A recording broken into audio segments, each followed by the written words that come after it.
While there was some deliberation what the outside of this house should look like, that was not the case on the inside. Our interior designer, Abby Koplovich, has been working with us pretty much from the beginning of the job. Abby, good to see you again. Nice to see you too. And if I understand this correctly, you and Maddie were actually working together before you even closed on the house. This is true. All right. Well, you've had plenty of time to digest this house, to understand it. What do you think? Well, my first impression of the home was what a grand and beautiful staircase. All this beautiful oak millwork. It's gorgeous. Yeah, it really is. But you know, Kevin, it also creates some design challenges. Such as? Well, it gobbles up a lot of light. Yeah, you're right. You know, it was a very dark entry hall here. And with the wallpaper off, which was dark itself, now that we're down to the raw plaster, it really does lighten it up. You can see the potential. What a difference it makes. And at the top of the staircase is the beautiful stained glass window. Well, we pulled that out at the beginning of the job to protect it. It's off getting restored right now, and I can't wait to see it back in its opening. I know. I can't wait to see it either. You know, we use a stained glass window to inform the color choices of the hallway. Right. So in here we chose a nice soft, muted olive tone for our wall color. We think that's going to look great with the staircase. Well, and it's certainly going to lighten this place up a lot. That's right. All right, and it looks like you're giving some thought to lighting as well.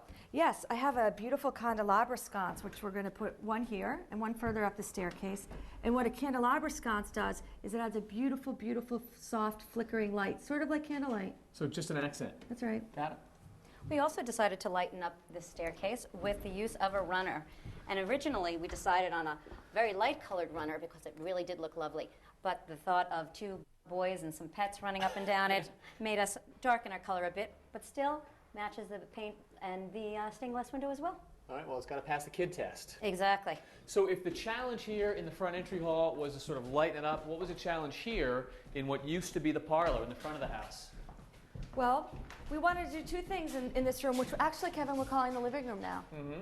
Well, we wanted to give it a wow factor so that it matches the beauty of the entryway. Because you're going to see it from that entryway. You're going to see it when you walk through, but we also wanted to make it comfortable for everyday use.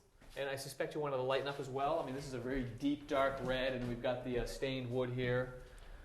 Well, the stained wood is going to stay, but the red isn't. And what we've chosen in here is a nice, light, bluish, grayish color. Really lighten up the room. Yeah. You know, you don't get a lot of light in here because of the overhangs from the porch. Okay. These neutral colors that we're going to use on the couches and the pillows and even the curtains are also going to make the room feel lighter and more elegant. So lots of light colors. What about the furnishings? Always a tough challenge. You know, you've got built-in bookcases on some walls, low windows on other walls. Where do you put the couches and the tables and such?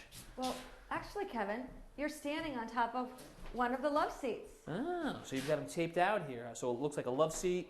What, coffee table? Coffee table in the center. And another love seat on the other side, just like we have here diagrammed on the floor plan. So bay window in the back here. We're going to add a little upholstered bench and some end tables. So you actually pull the furniture in around and away from the walls so you don't run into those challenges.